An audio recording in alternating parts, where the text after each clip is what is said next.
नमस्कार. मी तालुका कृषी अधिकारी तथा उप कृषी अधिकारी पाचोरा.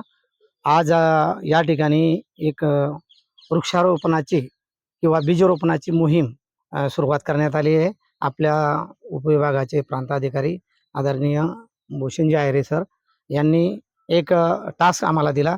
ह्या टास्कच्या माध्यमातून संपूर्ण विभाग एकत्र येऊन आपल्याला एक बीजरोपण आणि वृक्षारोपण या माध्यमातून ढासळता पर्यावरणाचा जे समतोल आहे तो पूर्ववत करायचा असेल तर सर्व नागरिकांची यामध्ये सहभाग असणं गरजेचं आहे. त्यात नोकरवर्ग जरी असला तर त्यांनी पुढाकार घ्यावा, जे एक आदर्श निर्माण करावा. या आदर्श निर्माण केल्यानंतर याची ज्या अनुकरण आहे हे इतर जनतेनं अनुकरण केल्यानंतर याचा निश्चित रिझल्ट येतील.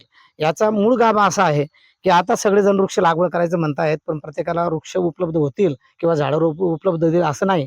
आणि म्हणून मूळ परंपरागत आणि शाश्वत अशी इन सितू लागवड पद्धत जी आहे, जी बियाण्याच्या माध्यमातून लागवड करतो, जास्तीत जास्त लोकांनी या बियाण्याच्या माध्यमातून लागवड करावी, जेणेकरून त्याला फारसं तांत्रिकदृष्ट्या लक्ष देण्याची गरज भासणार नाही. आणि एकदा बियाण्यामधून तयार झालेलं वृक्ष हे कायम जास्त दीर्घकाळ टिकेल.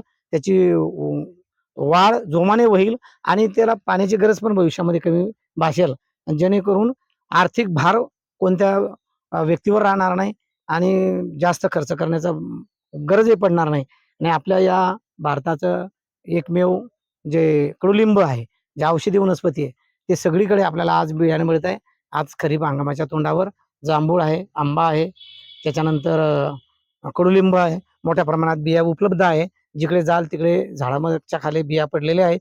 या बिया घ्यायच्या आहे. आपल्याला ज्या ठिकाणी अप्रोचेबल ठिकाणी लागवड करता येईल, ज्या ठिकाणी आपण संगोपन करता येईल, आपल्या माध्यमातून, आपल्या सहकार्याच्या माध्यमातून किंवा आपल्या जे नियुक्त केलेले अधिकारी, कर्मचारी किंवा नियुक्त केलेले नागरिक असतील किंवा ज्यांच्यावर आपण जबाबदारी निश्चित करणार आहोत, अशा ठिकाणी या बियाचा जास्तीत जास्त प्रचार केला, प्रसार व्हावा, या दृष्टिकोनातून आदरणीय भूषणजी आयरे सरांनी ज्या आपल्याला एक आदर्श या ठिकाणी निर्माण करून दिलेला आहे. हा आदर्श आपण निश्चित सगळे विभाग मिळून 2,22,000चं या ठिकाणी आज टार्गेट निश्चित झालेलं आहे. 2,20,000च्या टार्गेट आम्ही निश्चितच 100% पूर्ण करू, यात काही शंका नाही. धन्यवाद.